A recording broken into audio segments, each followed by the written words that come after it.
gente falou no finalzinho da aula passada, que talvez para o dia a dia a gente terminou o principal do assunto do que pessoas boas sofrem e pessoas ruins têm sucesso na vida, porque era a Anhagata Mishpat, que são coisas que dependem dos nossos atos.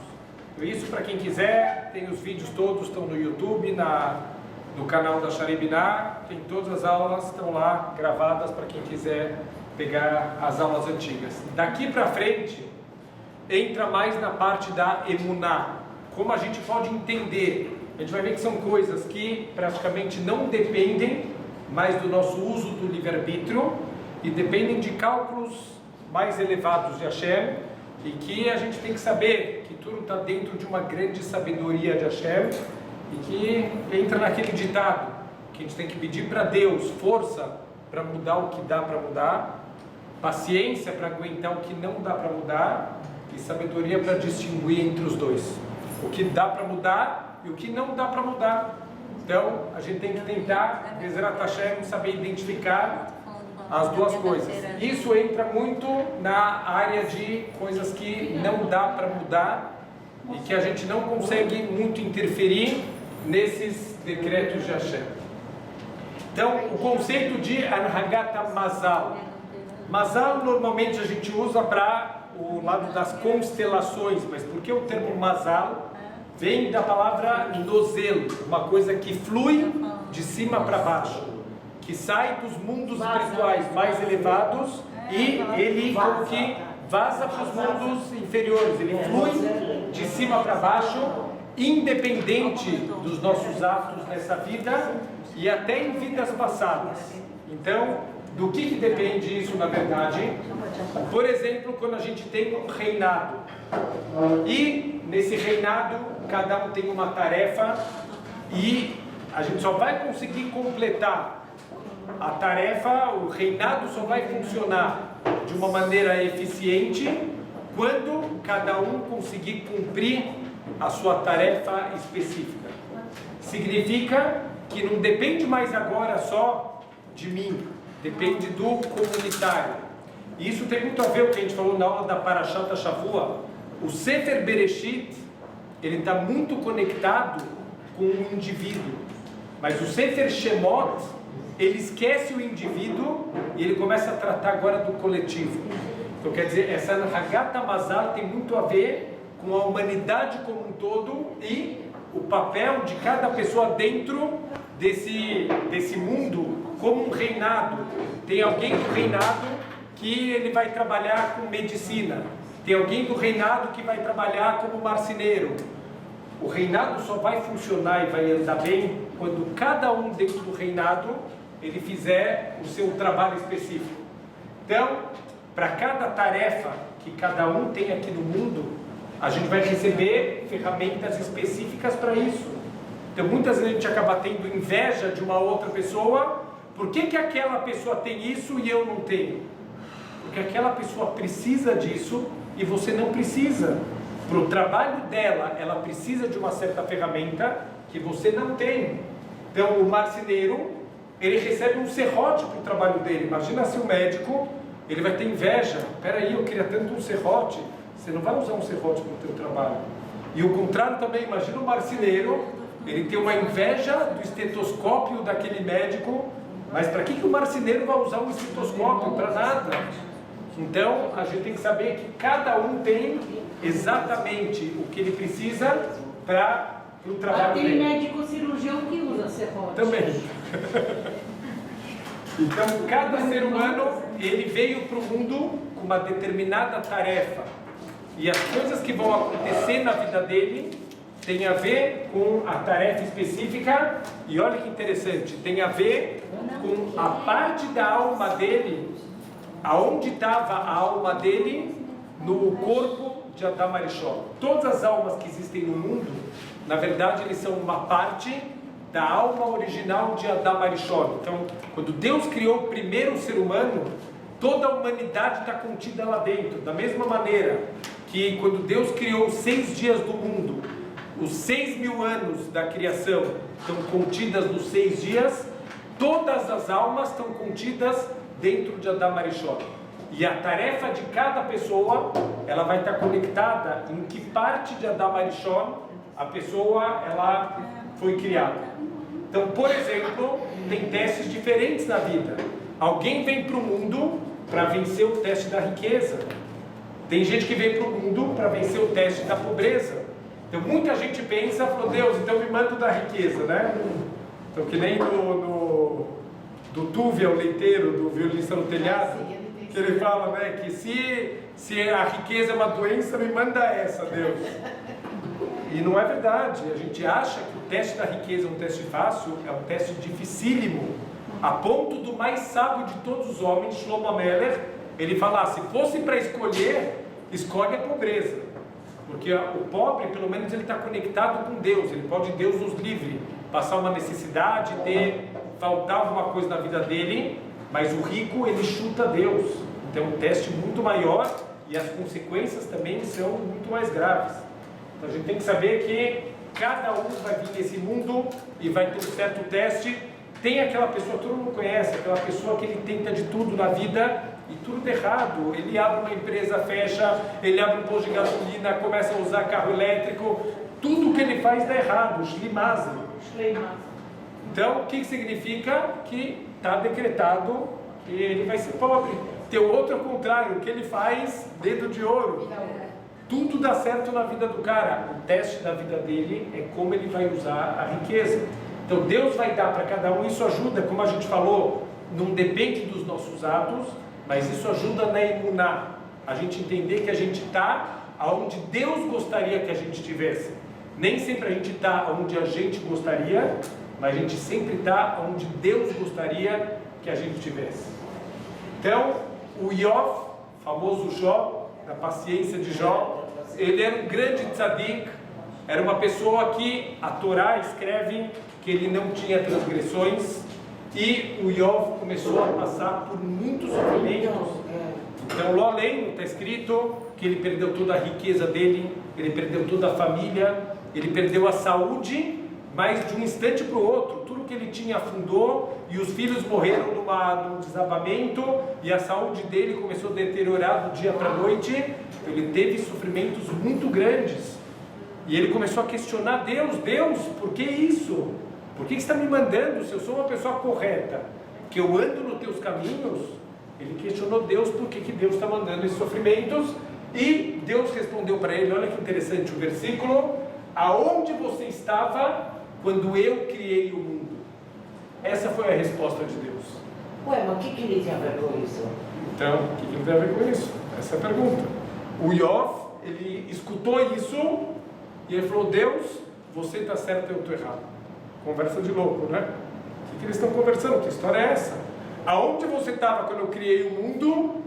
E o Iov falou, verdade, Deus, você tem razão. Eu sou errado na história e você está certo. O que Deus estava falando com o Iov? Então veio o Midrash e explica para a gente qual foi a pergunta de Deus e qual é a resposta. Quando Deus perguntou, quem é você? O Iov respondeu, eu sou o Iov. Ele falou, não perguntei o teu nome, eu perguntei quem é você. Aí ele falou qual era a ocupação dele. Ele falou, não perguntei o teu trabalho, eu quero saber quem é o teu eu verdadeiro, quem é o Iov verdadeiro. Você sabe quando você começou a existir? Por que você está me questionando os meus atos, se você não sabe quando eu criei Adam Arishon, em que parte de Adam Arishon você estava e qual é o teu conserto aqui no mundo? Você não sabe a tua tarefa, então por que você está me questionando? Quando o Iov escutou isso, aonde você estava quando eu criei o mundo? O Iov entendeu que a visão dele é limitada, que não consegue enxergar tudo como Deus consegue enxergar. Então Deus está falando, eu tenho um propósito para o mundo. Todas essas dificuldades que você está passando, tudo isso tem um propósito, que eu estou construindo isso desde o início da criação.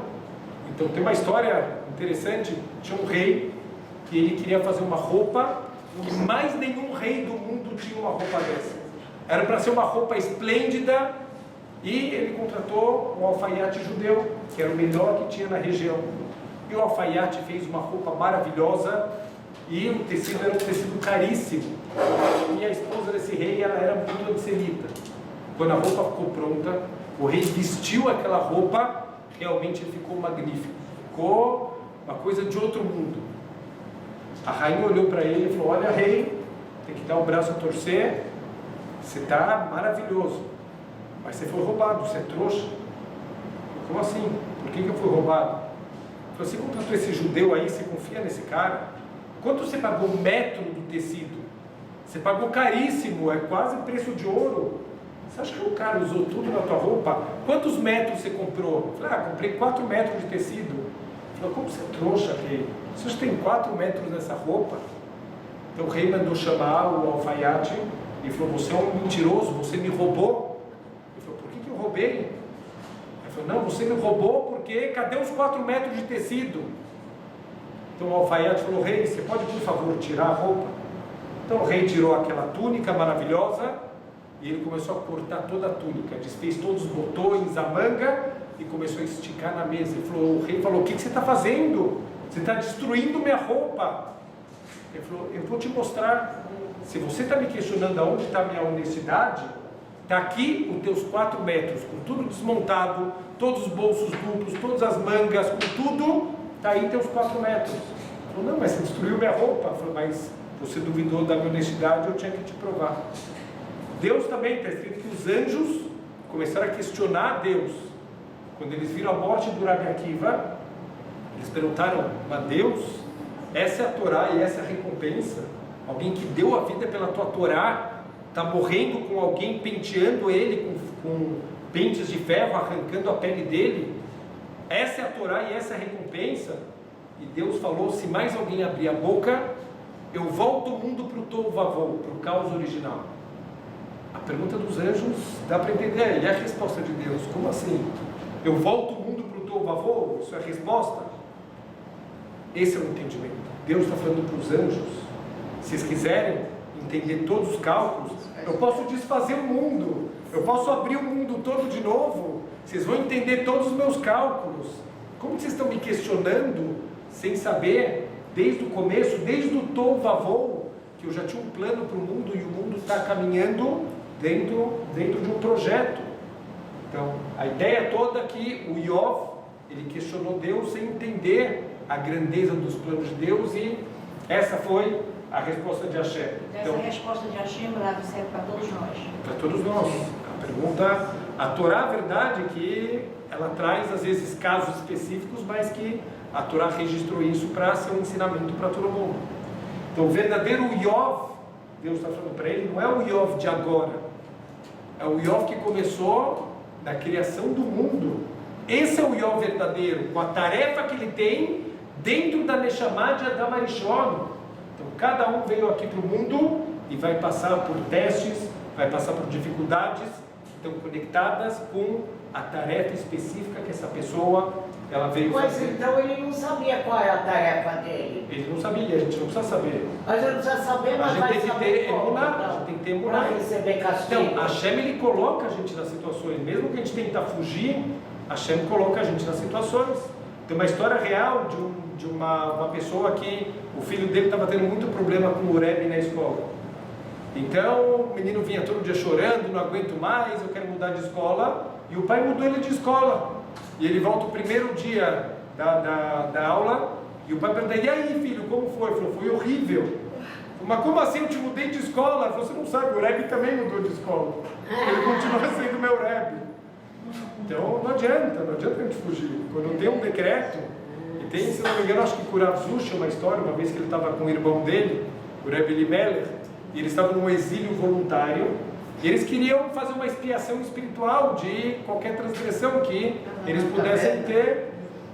E aí eles chegam numa taverna, e que está cheio de russos lá em Semita, e eles estão no cantinho deles, sentados, e os russos começam a beber muito, começam a ficar bêbados, e eles começam a dançar em roda, e um deles, que era muito antissemita, toda vez que ele passava, ele dava um soco no Rebbe Elimelech, toda vez. Então o Rav Zusha ficou mal, falou: eu também quero tomar uns socos para Também eu quero passar pela limpeza espiritual, então vamos trocar de lugar. Quando eles trocam de lugar, o russo pensa, já bati muito nesse, eu vou bater no cara do lado. Não adianta fugir. Quando tem um decreto, a gente não tem que entender tudo. A gente não está aqui para entender tudo. Mas a gente tem que usar o nosso emuná para saber que Deus, Ele faz o que é o melhor. Então tem que haver resignação. Por isso, tem que ter sabedoria aonde se resignar e aonde a gente tem que fazer a nossa parte. Existe um limite da estatuto do ser humano, do nosso esforço. A gente faz a nossa parte, mas a gente tem que saber que no final das contas está tudo na mão de Hashem. Não está na nossa mão. Esse Iov é o mesmo Iov que era ministro do faraó? Sim, é o mesmo. E os castigos têm a ver também com o fato dele ter ficado em silêncio. Para ele foi considerado também uma transgressão, o silêncio dele. Então a gente tem que saber que existe passado, presente e futuro. Como a gente começou o nosso curso, a gente falou da síndrome do buraco da fechadura. A gente está olhando só o momento agora e querer entender tudo, né? Aquele ditado que a pessoa entra atrasado e quer sentar na janela ainda do bonde. Não dá, se você está entrando atrasado, não adianta querer enxergar tudo e entender tudo, tem que ficar de pé. Então, tem decretos que não dependem dos nossos atos nessa vida. A gente vai ver tzadikim sofrendo, mas ele não tem nenhum ato, é um tzadik completo. A gente não tem ideia dos planos de Hashem, dos planos completos, o quanto Deus ele é bondade e misericórdia. Então o Talmud, o Tratado de Nidá, fala que se a pessoa vai ser inteligente ou tonto, se ele vai ser pobre ou rico, nada disso depende dos nossos atos. Tudo isso são decretos que são feitos no momento do nascimento da pessoa e que são ferramentas para a pessoa fazer o trabalho dela. Então, às vezes, a pessoa não é tão sábia, mas ele não precisa da sabedoria para o trabalho que ela veio fazer. Eu tinha, por exemplo, um aluno e foi impressionante. Era um aluno que tinha muita dificuldade de aprendizado e ele ficava nas aulas, ele não conseguia entender e me colocaram para dar aula particular para ele. E eu falei, olha, deixa eu pensar alguma maneira que possa estimular o menino. A gente começou a estudar Guemará fazendo desenhos no PowerPoint. A gente desenhava Guemará como uma história em quadrinhos no PowerPoint. O menino chegava em casa e ele falava, pai, eu estudei Guemará, mas com uma alegria de um Talmid Chacham. Ele fez uma história em quadrinhos e ele conseguia ter uma simcha de um Talmid Chacham. Quer dizer, para o trabalho dele, era isso que ele veio fazer. Deus deu a sabedoria que ele precisa para o trabalho dele. Tem outro que tem uma sabedoria do Rav Chaim Kanievsky, é porque ele precisa para o trabalho dele desse nível de sabedoria. Então, para cada um, a Hashem vai dar as ferramentas para o trabalho dela. Então, cada Yehudi, por isso que Deus o livre, a gente nunca pode desprezar uma outra pessoa. Está escrito que no Har Sinai tinham 600 mil Yehudim. E se a gente pegar um Sefer Torah, tem aproximadamente 600 mil letras. Então, olha que interessante, 600 mil Yehudim e 600 mil letras. Se eu pegar um Sefer Torah inteiro, com 600 mil letras, se eu apagar uma letra desse Sefer Torah, e a verdade é que não precisa nem apagar a letra completa, se apagar a letra de uma maneira que uma criança não consegue identificar que letra é aquela, está passulo. Tem que fechar no meio da leitura, o Baal Koré está lendo, e ele chega numa letra que não dá para identificar que letra que é. Para a leitura, a pessoa faz a brachá, fecha o Sefer Torah, é proibido continuar a leitura nesse Sefer Torah. Uma letra em 600 mil, quanto que é? 0,001%? Isso já aconteceu uma vez. Acontece. E aí chamaram uma criança, para ver se a criança identificava. Por que uma criança e não um adulto? Talvez porque ela vai falar de verdade. A criança vai ser sincera. O adulto vai querer ver a letra lá. Ela não tem malícia. Ela não tem malícia. O adulto, ele tem neguiot. Ele está subornado, porque ele quer ver a letra lá para não estar passando o Sefer Torah. A criança, se ela entender, ela vai falar. Se ela não entender, ela não vai falar. Ela vai ser sincera. Por isso que tem que ser uma criança que vai Tem identificar a aquela letra. historinha aqui no Brasil não usam muito, mas o rei que perdeu a roupa, o rei está nu. O rei está nu. E o rei acredita realmente que os assistentes dele falam que é lindo esse pano, E ele Que só sai os nu, inteligentes conseguem só os ver. inteligentes, e quando ele está na rua, ele pergunta para uma criança também: você está vendo a minha roupa? Ele fala: não, o senhor está nu.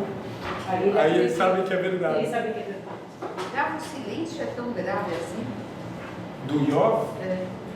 se a pessoa ela pode reclamar contra injustiças e não faz, ela é cobrada. A gente aprende do Iov quanto é grave a gente também não fazer o que a gente deveria fazer. O que? Sofrer em silêncio? Não sofrer em silêncio. Quando você tem a obrigação de... Quando você vê uma injustiça, é proibido você se omitir, você ficar em silêncio.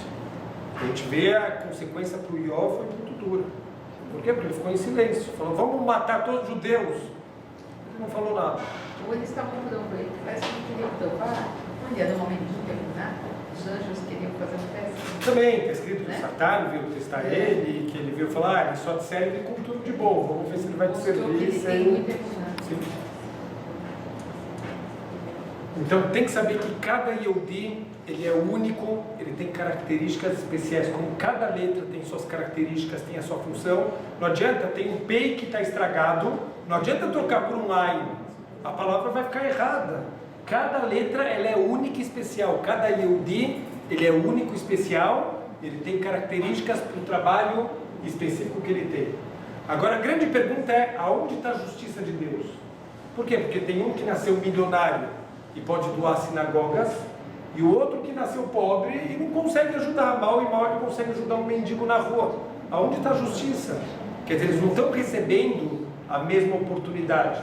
Então como Deus vai medir quem é mais tzadik e quem é menos tzadik? Então fala o Rav Dessler que a nossa vida é dividida em 3 áreas.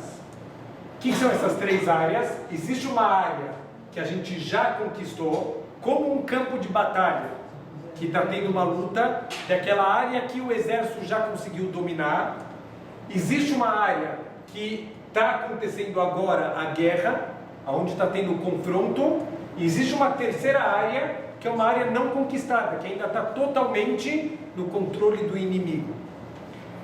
A gente tem na vida essas 3 áreas. Tem certas áreas que a gente já dominou, por exemplo, uma pessoa que já cumpre Torah e Mitzvot. Ele está passando na rua e ele vê uma pessoa vendendo hot dog na rua.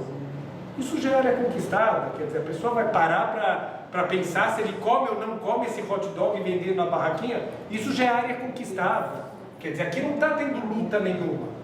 Mas, por exemplo, mesmo essa pessoa que já é religiosa, começam a dar muita honra para essa pessoa. Aqui é uma área de guerra.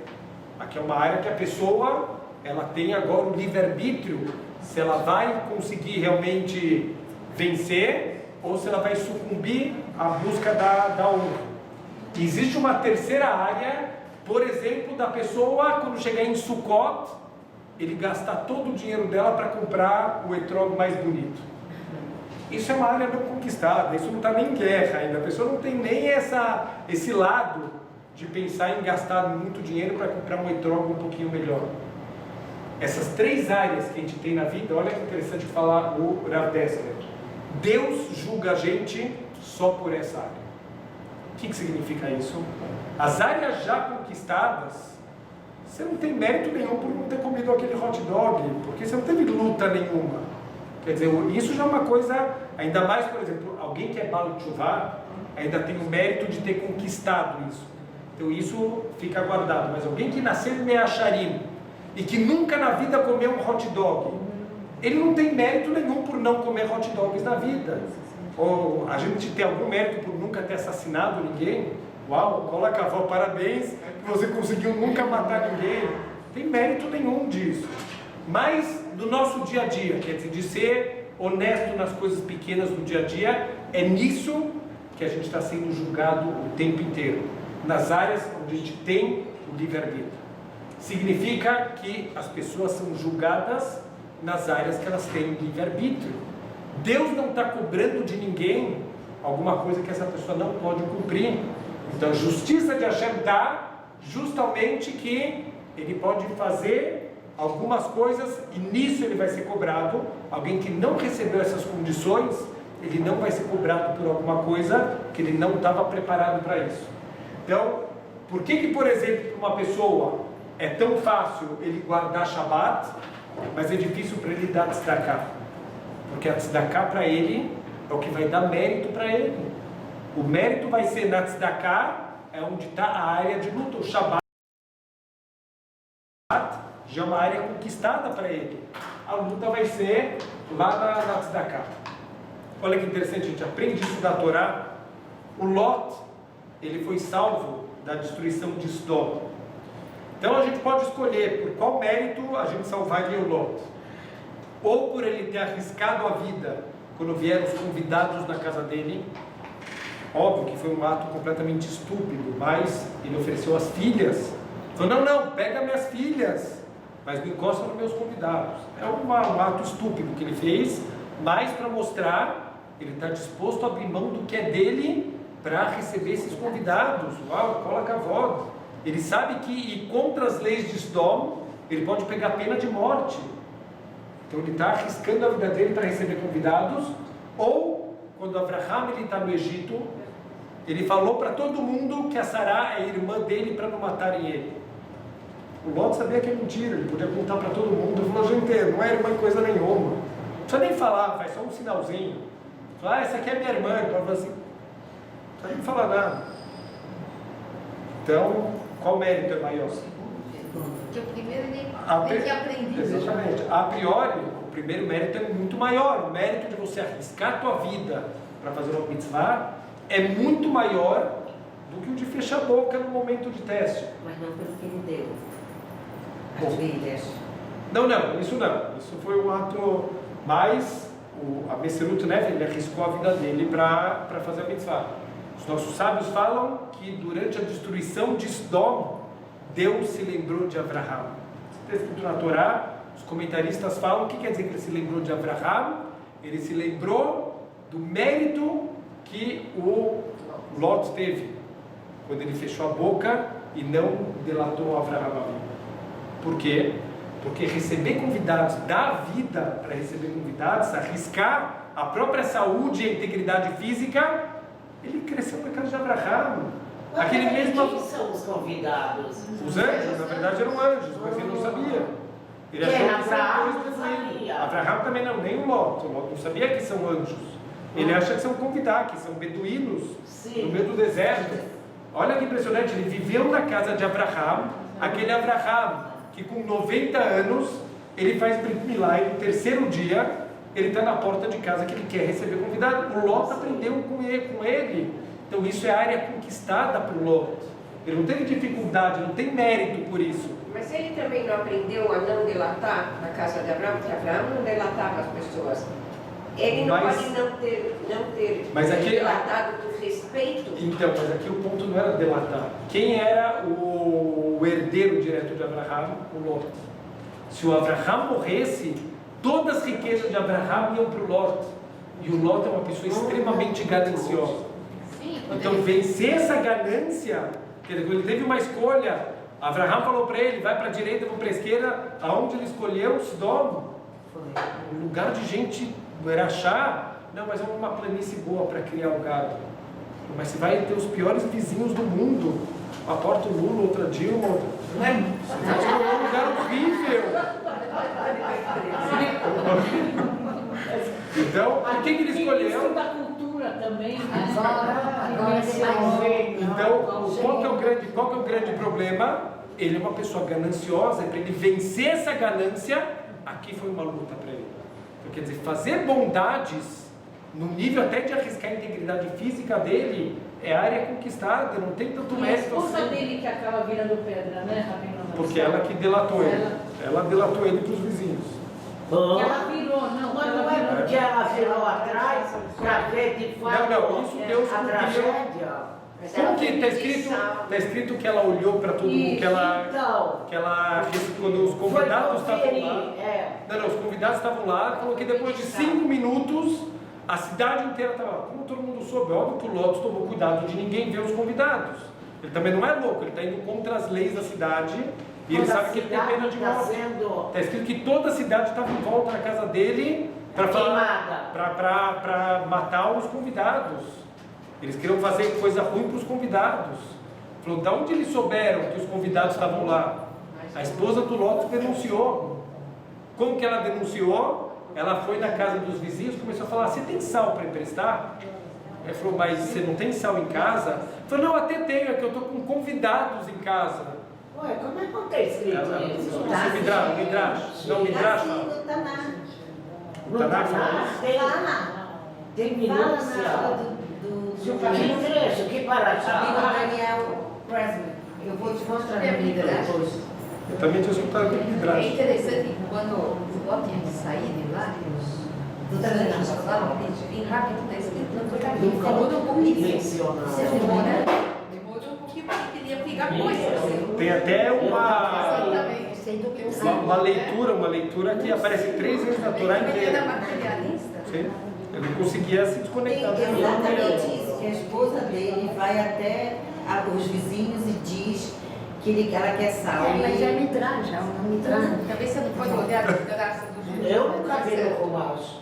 Não, no Midrash. Eu sim, mas estou falando que eu nunca vi no Rumash isso escrito. Eu Não, no acompanho. Rumash não aparece. Não. Tem naquele livro verde. Quando a gente checa, É o livro verde do Batman. É. Então, olha que interessante, o Midrash traz que o nome do Rav Yossi, que tinha um grupo de ladrões, que eles ficavam nas encruzilhadas, e eles assaltavam, e eles assassinavam as vítimas depois. E contam que um ladrão, uma vez ele estava assaltando, e o chefe dos ladrões, infelizmente, era um Yehudi. E esse chefe dos ladrões, ele pegou uma vítima, e ele roubou todo o dinheiro da vítima, e quando ele foi matar, ele teve misericórdia, porque a vítima era um judeu. O Rav Yossi fala que esse homem ganhou o Olam Haba. O Olam Haba, só que ele não assassinou alguém, então a gente tem o Olam Haba garantido. Baruch Hashem, nunca assassinou ninguém também. Graças a Deus. Para esse homem, para esse ladrão, Difícil, né? isso é a área de conflito. Para ele venceu uma tendência natural que ele tem. Para a gente é área conquistada, não vale nada. Mas para esse homem, ele pode ganhar o Olam Haba ao não assassinar uma pessoa.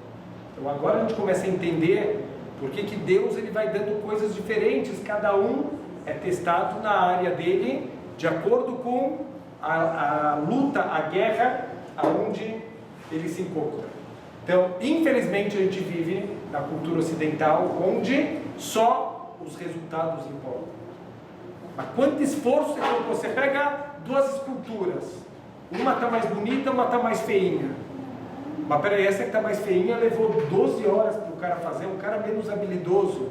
Essa outra que está maravilhosa é um cara que é muito habilidoso, ele fez em 15 minutos. O que vale mais? A que está mais bonita. Não, mas a outra foram 12 horas. Não importa, eu quero os resultados. A gente está no mundo, numa cultura onde só o resultado importa. A pessoa trabalhou o dia inteiro para escrever uma matéria para o jornal. No final, deu um problema no computador, apagou tudo que ele escreveu. Quando ele recebe, nada. Ele chega lá para o jornal e fala, olha, senhor dono do jornal, eu estou há 12 horas trabalhando e não é uma matéria contra o Bolsonaro, então aí o dono já não paga mais nada. Mas a verdade é que não importa quantas horas você gastou, eu quero o resultado é a matéria pronta. Não tem resultado, não tem salário, não vai receber nada por isso. Então a nossa cultura é assim, a visão judaica, a visão da emet, da verdade é o esforço, ele é muito mais importante do que o resultado final.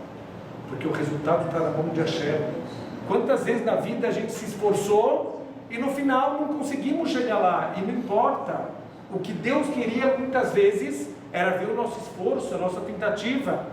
Está escrito que quando Jerusalém ele foi destruído, na destruição do Beit HaMikdash, está escrito que Deus avisou para os anjos no Shammai que eles tinham que descer no mundo e pintar uma letra Tav de tinta na testa dos tzadikim e uma letra Tav de sangue na testa dos Rechaim.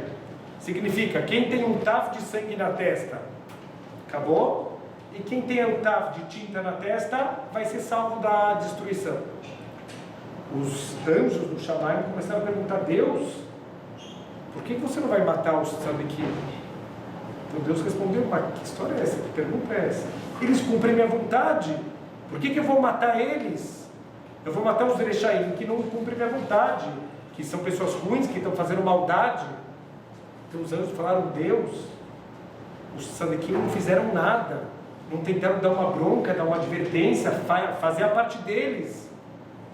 Então Deus falou, está revelado diante do meu trono, que mesmo que eles tentassem, eles não iam conseguir fazer nada. Esses são tão urechaim que não ia adiantar nada. Os anjos falaram, Deus, você sabe disso. Eles não sabiam disso e não fizeram nada. Está escrito que a destruição começou pelos tzadikim. Porque faz a tua parte, Deus não está te cobrando o resultado. Está escrito das almas que Abraham fez em Haran. Está escrito que Abraham converteu muitas pessoas para o monoteísmo. Como a gente sabe que a gente é descendente de Abraham, Isaac e Jacó, e não dessas almas que ele fez em Haran? Então, os nossos sábios falam, todo mundo que Abraham converteu para o monoteísmo, voltou depois de um tempo para a idolatria. E não importa. Importa o que ele fez, o esforço dele, ele fez a parte dele, e ele tem o mérito de ter trazido pessoas de volta. Então, o que Deus quer ver da gente é um esforço. A gente fazer a nossa parte, sabendo que o resultado, isso está só na mão de Hashem. Então, se vai ter uma corrida, uma pessoa recebe uma bicicleta e outro recebe um Mercedes de última geração. O carro, no final da competição, ele andou 100 km e a bicicleta andou 90 km. Se a gente olhar pela visão do mundo material, o carro andou mais que a bicicleta. Um andou 100, um andou 90.